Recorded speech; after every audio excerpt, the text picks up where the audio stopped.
নমস্কার বন্ধুরা, আজ শেয়ার করব উচ্ছের একটা unique recipe. Rupa simple and daily লাইফে আপনাদের সবাইকে স্বাগত জানাই। উচ্ছের রেসিপিও যে রাজকীয় স্বাদ বা অমৃত স্বাদ হতে পারে, এই রেসিপিটা একবার দেখলেই বুঝতে পারবেন।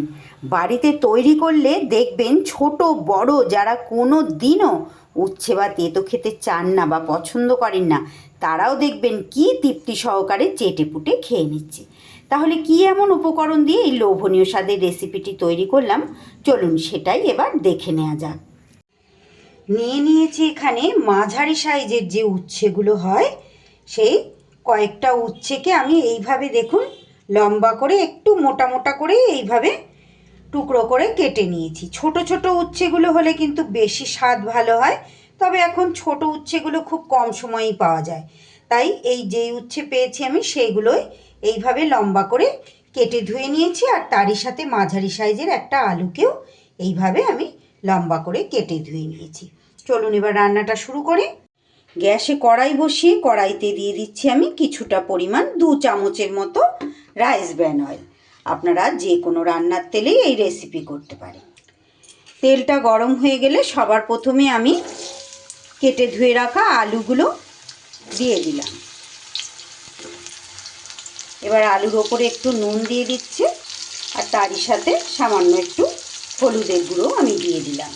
আমার চ্যানেলে যারা আজ প্রথম এসেছেন, যদি আমার রেসিপিটি ভালো লাগে বন্ধুরা, তাহলে আমার চ্যানেলটা সাবস্ক্রাইব করে আমার পাশে থেকে যেতে পারেন। আর যে সকল বন্ধুরা ফেসবুক পেজ থেকে দেখছেন, রেসিপি ভালো লাগলে আমার পেজটা ফলো করে আমার পাশে থাকার অনুরোধ রইল। আমার চ্যানেলে নতুন বন্ধু পুরনো বন্ধু সব বন্ধুদের অনেক অনেক স্বাগত, অনেক ভালোবাসা, অনেক অনেক শুভকামনা। আর অসংখ্য ধন্যবাদ জানাই যে সকল বন্ধুরা প্রত্যেক দিন আমার সঙ্গে থেকে আমাকে এতটা ভালোবাসা দেওয়ার জন্য।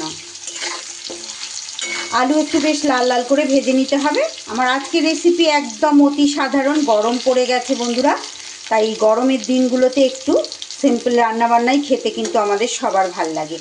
আর তেতো খেতে কিন্তু আমি ভীষণ ভালোবাসি। প্রত্যেক দিন যারা আমার রেসিপি দেখেন তারা জানেন যে আমি সব সময় বলে থাকি তেতো আমার খুব পছন্দের। তাই বিভিন্ন রকমের আইটেম আমি কিন্তু বিভিন্ন রকমভাবে তৈরি করি আর আপনাদের সঙ্গেও কিন্তু শেয়ার করি। এই রেসিপিও কিন্তু সম্পূর্ণ আমার নিজস্ব রেসিপি। আপনারা যদি কেউ এই রেসিপি খেয়ে থাকেন আগে, অবশ্যই কমেন্ট করে জানাবেন। প্রত্যেক দিন যে রেসিপিগুলো আমি শেয়ার করি প্রায় সবই আমার নিজস্ব রেসিপি, কিছু কিছু আমার মায়ের কাছ থেকে শেখা, কারণ আমার মা খুব ভালো রান্না করতেন। কথা বলতে বলতে আলু কিন্তু আমার বেশ ভাজা হয়ে গেছে। বিশেষ করে সাবেকি দিনের যে সমস্ত রেসিপিগুলো আমি শেয়ার করি, ওগুলো কিন্তু সব আমার মায়ের কাছ থেকে শেখা। আশা করছি আপনাদের আজকের রেসিপিটিও অন্য দিনের মতো ভালো লাগবে। আর অনেকেই আছেন তেতো খেতে পছন্দ করেন না, যারা করেন তারা তো করেনই, আর যারা করেন না এইভাবে একবার এই রেসিপিটি খেয়ে দেখবেন। এত মজার রেসিপি এটা, তেতো রেসিপি আপনাদের মনেই হবে না। এটা দিয়েই অর্ধেকের বেশি ভাত খেয়ে নিতে পারবেন।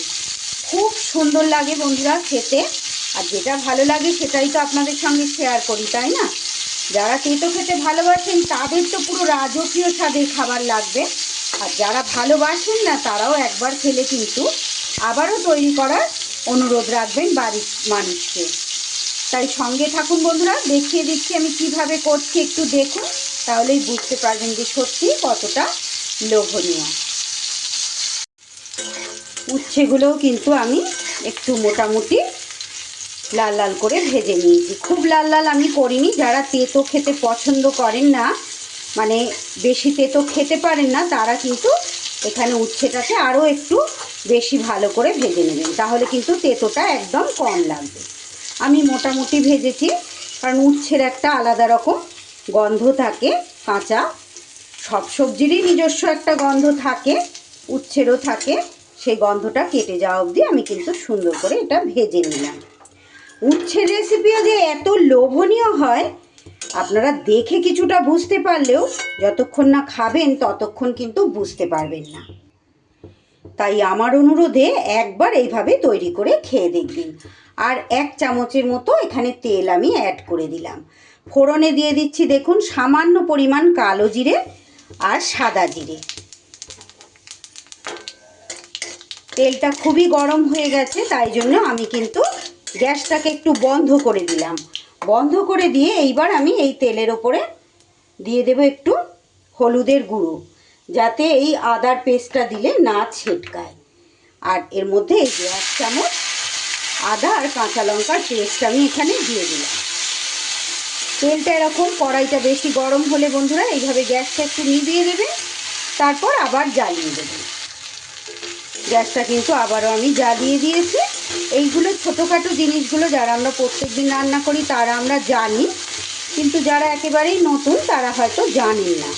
এইভাবে করলে কিন্তু মশলাটাও পড়ে না, রান্না করতেও আমাদের সুবিধা হয়। আরও একটু নুন আমি এর মধ্যে দিয়ে দিলাম। ঝালের জন্য তো এখানে আমি কাঁচা লঙ্কা আদার সাথে পেস্ট করে দিয়ে দিয়েছি। এইবার আমি কালারের জন্য দিয়ে দিচ্ছি খুব সামান্য পরিমাণ 1 চা চামচ কাশ্মীরি লঙ্কার গুঁড়ো। এটা একদম অপশনাল বন্ধুরা, আপনারা চাইলে এটা স্কিপ করে দিতে পারেন। এটা দিলে একটা সুন্দর কালার হবে, আর কিছুই না, স্বাদের কোনো পার্থক্য হবে না। এইবার যেটা দিয়ে দেব বন্ধুরা, ফেটিয়ে রাখা টক দই। আমি এখানে প্যাকেটের দইটা ব্যবহার করেছি। এখানে আমার ওই 70 গ্রামের মতো টক দই দেওয়া আছে, সেটাই আমি দিয়ে দিলাম। দিয়ে এবার সুন্দর করে কষিয়ে নেব। মশলাটা কিন্তু সুন্দর করে এইভাবে কষিয়ে নিতে হবে। এইবার মশলা থেকে যখন এইরকম তেল ছেড়ে দেবে, এইবার ভেজে রাখা উচ্ছে আর আলুগুলো কিন্তু আমি দিয়ে দিলাম। দিয়ে আবার একটু নাড়িয়ে চাড়িয়ে সব কিছু মিশিয়ে নিতে হবে। আর এখানে দিয়ে দিচ্ছি স্বাদ ব্যালেন্সের জন্য 1 চা চামচ চিনি। এই চিনিটা কিন্তু অবশ্য করেই দিতে হবে, যেহেতু এখানে আমি টক দই দিয়েছি, তাই চিনিটা দিলে কিন্তু স্বাদটা ব্যালেন্স হবে, খুব সুন্দর কিন্তু খেতে লাগবে। এইবার সব কিছু একটু নাড়িয়ে চাড়িয়ে এইভাবে মিশিয়ে নিয়ে এইবার আমি অল্প পরিমাণ এখানে জল অ্যাড করব। খুব বেশি জল এখানে আমার দিতে হবে না, উচ্ছে আলুটা পুরোপুরি যাতে সিদ্ধ হয়ে যায় সেই রকম জল দিলেই হবে।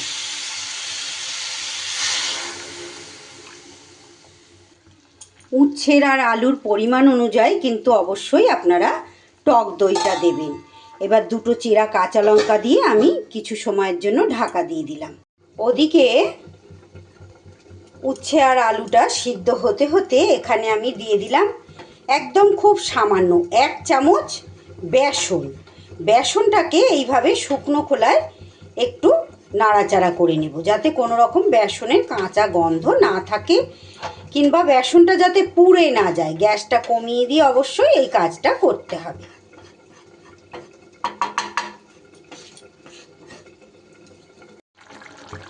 দু থেকে 3 মিনিট ঢাকা চাপা দিয়ে রান্নাটা করে নেবার পর যে বেসনটা আমি শুকনো খোলায় নেড়ে নিলাম, সেই বেসনটা দিয়ে দিলাম।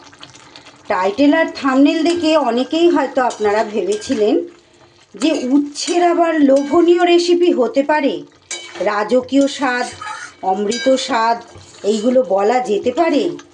এতক্ষণ পর্যন্ত যারা রেসিপিটা দেখছেন তারা নিশ্চয়ই আন্দাজ করতে পারছেন দেখে যে সত্যি কতটা রাজকীয় স্বাদ বা অমৃত স্বাদ হয়েছে। খুব টেস্টি টেস্টি খেতে বন্ধুরা। ভাতের প্রথম পাতে এই রকম যদি একটা রেসিপি থাকে, যে কোনো দিন এটা আপনারা বানিয়ে নিতে পারবেন, যেহেতু সম্পূর্ণ নিরামিষ।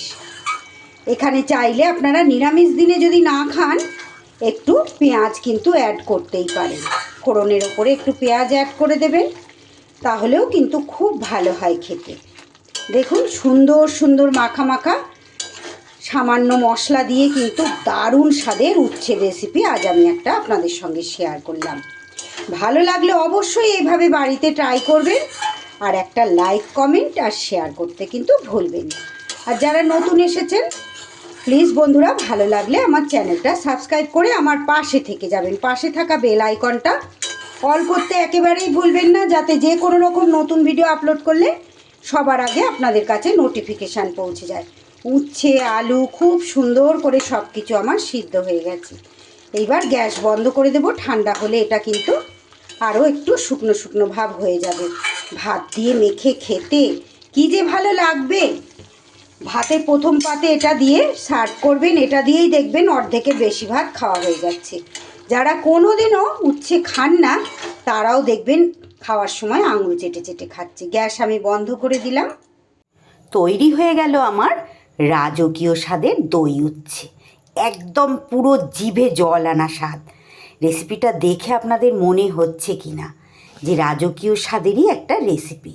ভালো লাগলে বাড়িতে ট্রাই করে কিন্তু দেখতে পারেন। একটা লাইক, কমেন্ট ও শেয়ার করতে ভুলবেন না। আবার দেখা হচ্ছে নতুন কোনো রেসিপির সাথে। ততক্ষণ আপনারা সবাই খুব ভালো থাকুন, সুস্থ থাকুন। সকলকে অসংখ্য অসংখ্য ধন্যবাদ পুরো রেসিপি দেখার জন্য।